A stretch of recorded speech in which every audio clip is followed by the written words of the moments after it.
మీ మోకాల నొప్పులకు ఎటువంటి సర్జరీ లేకుండా ఎపియాన్ పెయిన్ క్లినిక్ అందిస్తున్న అత్యాధునిక చికిత్స.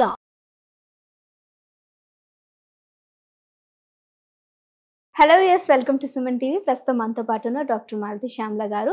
So Shri Konijeti Rosaiah government nature cure hospital నుంచి సూపరింటెండెంట్ మేడంతో మాట్లాడేద్దాం. నమస్తే మేడం. నమస్తే అండి. సో మేడం, ఒబేసిటీ ఎక్కువ ఉన్న వాళ్ళు, బాగా ఓవర్ వెయిట్ ఉన్న వాళ్ళు వెయిట్ లాస్ జర్నీ చేస్తూ ఉంటారు. కానీ అయినా కానీ వీళ్ళు ఏంటంటే 1 month అయినా 2 months అయినా, ఈవెన్ దో 3 months అయినప్పటికీ మాలో రిజల్ట్స్ లేదు అని చెప్పేసి నిరుత్సాహపడిపోయే వాళ్ళు ఉంటారు. ఈ జర్నీ చేస్తున్నప్పుడు వెయిట్ లాస్ జర్నీలో ఏమైనా మిస్టేక్స్ ఏమైనా చేస్తారా, లేకపోతే వాళ్ళ బాడీ తత్వం అంతే అనుకోవచ్చు అంటారా? దీంట్లోనండి ఒకటి వాళ్ళ బాడీ తత్వం కూడా ఉంటుంది. కొంతమందికి చిన్నప్పటి నుంచే ఫ్యాట్ సెల్స్ కొంచెం ఎక్కువగా ఉంటాయి, ఒబేస్ సెల్స్ అని అంటాము. అవి ఎక్కువగా ఉంటాయి అన్నమాట కొంతమంది లోపల. కొంతమందికి ఏం చేస్తారంటే విపరీతమైన ప్రయత్నం చేస్తారు, కానీ మధ్య మధ్యలో ఏదైనా ఆటంకాలు వచ్చాయనుకోండి దాన్ని బ్రేక్ చేస్తూ ఉంటారు. ఓకే, అట్లా కూడా జరుగుతూ ఉంటుంది. ఈ రోజు కాదులే, ఈ రోజుకి అయిపోయి నెక్స్ట్ డే చూద్దాంలే అట్లా అట్లా అనుకుంటూ ఉంటారు. కొంతమంది ఇంకేం చేస్తారు, నేను జిమ్కి వెళ్ళాలి, నేను వర్కౌట్ చేయాలి, బాగా ఎక్సర్సైజ్ చేయాలి, అప్పుడు నేను వెయిట్ లాస్ అవుతాను అని చెప్పేసి అని అంటారు. ఇప్పుడు మా దగ్గర కూడా చాలా మంది పేషెంట్స్ వస్తూ ఉంటారు. వాళ్ళు ఏం చేస్తారు అని అంటే, ఫర్ ఎగ్జాంపుల్ నాకు 95 kg వాళ్ళు ఉన్నారనుకోండి, 95 kg వాళ్ళు వస్తారు, ట్రీట్మెంట్ తీసుకుంటారు, బాగానే ఉంటుంది, అంతా అయిపోతుంది. అయిపోయిన తర్వాత ఇప్పుడు చెప్పినటువంటి విధానం అంటే హాస్పిటల్లో ఏదైతే చెప్తామో ఆ విధానాన్ని వాళ్ళు పాటించరు అనమాట. మధ్యలో బ్రేక్ ఇచ్చేస్తుంటారు, మళ్ళీ మొదటికి వస్తారనమాట. ఇంకా ఇప్పుడు దాని ఫలితం ఏముంటుంది, ఉపయోగం ఏముంటుంది అంటే డైట్ కరెక్ట్ గా ఫాలో అవ్వాలి, ఎక్సర్సైజ్ దానికి తగ్గట్టుగా చేయాలి. ఒకవేళ మీరు మందులు ఏమైనా వేసుకునేది ఉంటే కనుక కరెక్ట్ గా మందులు వేసుకునేటటువంటిది కూడా ఉంటుంది. ఇప్పుడు కొన్ని డిసీజెస్ ఉన్నాయనుకోండి, కంపల్సరీగా మెడిసిన్స్ వాడాల్సిందే. దానికి ఎంత డైట్ ఎంత చేసినా కూడా మెడిసిన్ సప్లిమెంటరీ కొంత వాడాల్సి అవసరం ఉంటుంది అనమాట. సజెస్ట్ చేయవలసి ఉంటుంది, ఎందుకంటే అన్నిటికీ ఇది ఉండకపోవచ్చు కదా. సో దానికి అట్లా కూడా వాళ్ళు ఒబేసిటీ మళ్ళీ తిరిగి వచ్చేటటువంటి అవకాశం ఉంది. కాకపోతే మెయిన్ గా నెగ్లిజియన్స్, అంటే ఈ రోజు కాదులే, రేపు చేద్దాంలే, రేపు ఇంకొకటి చేద్దాంలే అని. ఇంకొకటి ఏమైపోతుంది అని అంటే, లేట్ నైట్ డిన్నర్స్ చేస్తున్నారు ఇవాళ రేపు. యాక్చువల్ గా ఈ లేట్ నైట్ డిన్నర్స్ ఎప్పుడు వచ్చేసాయి, ఎప్పుడైతే ఈ ఉద్యోగ వ్యవస్థ మారిపోయిందో అప్పుడు లేట్ నైట్ ఎక్కువైపోయింది. మనకి సూర్యుడు ఉన్నప్పుడే కదా ఆహారం కరెక్ట్ గా జీర్ణం అయ్యేది. అందుకే చెప్తున్నారు కదా 6 గంటల తర్వాత ఏమి తినరు. అంటే కొన్ని ప్రదేశాలలో 6 తర్వాత ఏమి తినరు. మనమే ఇక్కడ 9 వరకు డిన్నర్ టైం, 8 వరకు డిన్నర్ టైం అని మనం పెట్టుకుంటాం అటువంటిది. సో ఎప్పుడైతే సూర్యరశ్మి తగ్గిపోతూ ఉంటుందో జఠరాగ్ని కూడా తగ్గిపోతుంది. అందుకే చూడండి, పొద్దునే ఆకలేసినంతగా సాయంత్రానికి ఆకలి అవ్వదు, తగ్గిపోతూ వస్తుంది. అందుకే డిన్నర్ మనం కొంచెమే చేస్తాము, లంచ్ ఎక్కువ తీసుకుంటాము కదా, అది అందరికీ సహజమైన తెలిసినటువంటి విషయం. సో లేట్ నైట్ డిన్నర్స్ ఎక్కువ చేస్తున్నారు. మధ్యరాత్రి 12ంటికి 1 గంటకి 3ంటికి కూడా అన్నం తినేటటువంటి వాళ్ళు ఉన్నారు. సో అలాగా చేస్తూ ఉంటే 4 AM బిర్యానీ అంటూ ఇలా బయటకు ఒక దేశంలో అది జరుగుతుంది అనేసి అంటే ఆ దేశానికి అది పొద్దున, మనకి రాత్రి. ఆ ఆలోచన రావాలి ఫస్ట్ ఆఫ్ ఆల్. ఇవాళ రేపు యంగ్స్టర్స్ లో మెయిన్ గా ఎవరైతే ఈ నైట్ డ్యూటీస్ చేసేటటువంటి వాళ్ళు, ఈ రకమైన ఉద్యోగానికి అలవాటు పడ్డ వాళ్ళు, కొంచెం వాళ్ళకి ఒక చిన్న అవగాహన రావాలన్నమాట.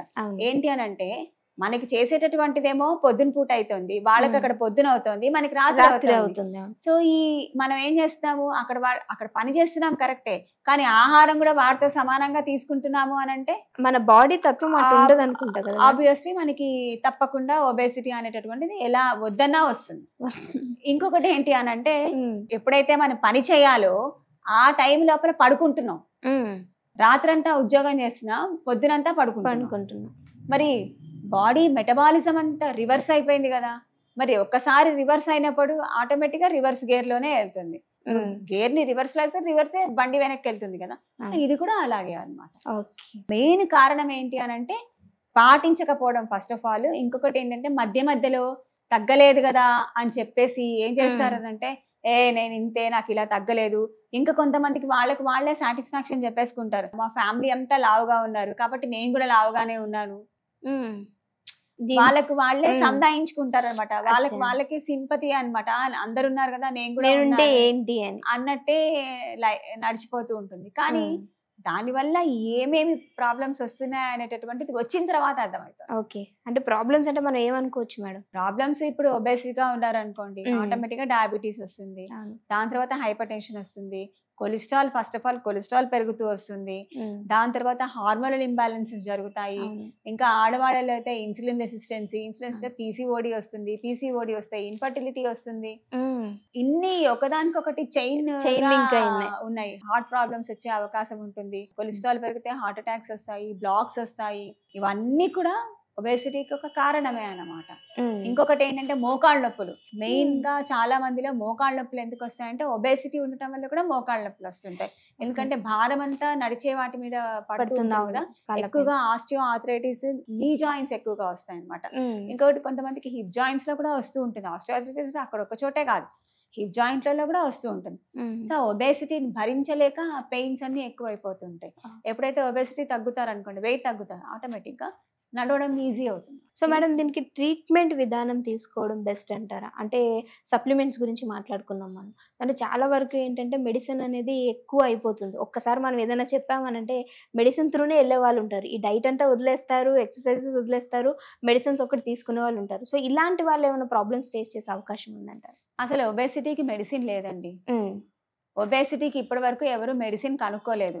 ఈ మందు తీసుకుంటే నువ్వు తప్పకుండా వెయిట్ లాస్ అవుతావని ఎక్కడా లేదు. ఇప్పుడు బీపీకి మెడిసిన్ ఉంది, బీపీకి మెడిసిన్ వేసుకుంటే నీకు బీపీ కంట్రోల్ అవుతుందండి. డయాబెటీస్ కి నీకు శరీరంలో చక్కెర శాతం కంట్రోల్ అవుతుంది అని చెప్పి ఒక మెడిసిన్ అనేటటువంటిది వచ్చింది. ఈవెన్ ఇప్పుడు క్యాన్సర్ కూడా మనకి మెడిసిన్స్ వచ్చాయి, మనం చూసుకుంటున్నాం. కానీ ఒబేసిటీకి ఎక్కడా మెడిసిన్ రాలే. చాలా మంది అడ్వర్టైజ్మెంట్స్ చేస్తున్నారు, అవన్నీ ఏవి కావండి, అవన్నీ ఏది కూడా మనకి అది కాదు. ఇంకో కొంతమంది సర్జరీస్ చేయించుకుంటూ ఉంటారు, ఒబేసిటీ ఉన్నాం కదా అని చెప్పేసి సర్జరీస్ చేయించుకుంటూ ఉంటారు. సర్జరీ చేయించుకుంటారు, చేసుకునే వాళ్ళు చేయించుకుంటూ ఉంటారు, that is a different thing. కానీ మెడిసిన్ అనేటటువంటిది అయితే ఒబేసిటీకి ఇప్పటి వరకు రాలేదు.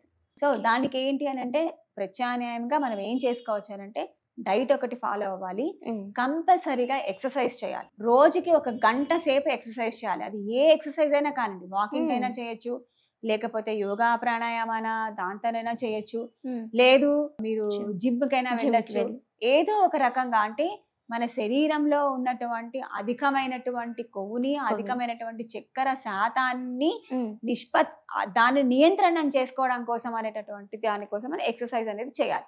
ఎంత ఎక్సర్సైజ్ చేస్తూ ఉంటే అంతగా మనకి షుగర్ లెవెల్స్ కంట్రోల్ అవుతాయి, ఒబేసిటీ రాకుండా, ఓవర్ వెయిట్ ఉన్నా కూడా మనం తగ్గడానికి అవకాశం ఉంటుంది అన్నమాట. Okay madam. చాలా మంది రకరకాల డైట్లు ఫాలో అవుతున్నారు. ఇప్పుడు 7 days మీలు, 11 రోజుల మీలు, ఇంకో 24 రోజుల మీల్స్, ఏవో అన్ని రకరకాలుగా పేరు పెట్టుకొని ఎవరిదోనో వాళ్ళు ఫాలో అవుతున్నారు.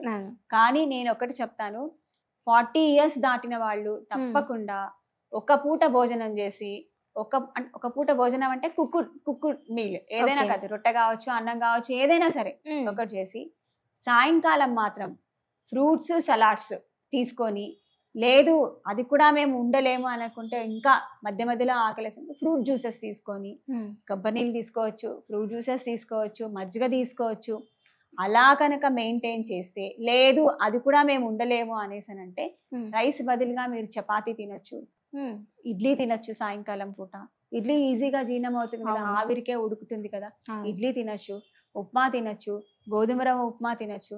ఇలా ఏదైనా సరే ఒకటి ఆల్టర్నేటివ్ వెతుక్కోవచ్చు. అలా అని చెప్పేసి గోధుమ రవ్వ ఉప్మా తిని దాంతో పాటు ఫ్రూట్స్ సలాడ్స్ తిన్నాం అనుకోండి, మళ్ళీ ఒబేసిటీకి కారణం అవుతుంది. ఏదో ఒకదానికి కుక్కుడ్ మీల్ ఏదో ఒకదానికి మనం అనుకొని ఫ్రూట్స్ సలాడ్స్ అనేటివి ఒక రోజు, లేకపోతే ఇలా కూడా చేయొచ్చు. ఒక రోజు కుక్కుడ్ మీల్ తిని ఒక రోజు రా మీల్ తినొచ్చు సాయంకాలం. అట్లా కూడా కొంచెం వెయిట్ అనేటటువంటి నియంత్రణ అవుతుంది. అట్లా కూడా డైట్ ఫాలో చేసుకోవచ్చు. కాకపోతే ఒక పూట భోజనం 40 years ఎవరైనా సరే అందరికీ ఒక అడ్వైజ్ అండి. నేను ఎందుకంటే మేము పేషెంట్లని ఇంతగా చూస్తున్నాం కాబట్టి దాంతో నేను చెప్తున్నాను. సో 40 years అయినటువంటి వాళ్ళు ఎవరైనా సరే ఒక పూట కనుక భోజనం చేస్తే చాలా వరకు ఒబేసిటీ నుంచి వచ్చే ప్రాబ్లమ్స్ ని మనం నియంత్రించుకోవచ్చు అన్నమాట. Thank you so much madam, చాలా మంచి ఇన్ఫర్మేషన్ ఇచ్చారు. నమస్తే.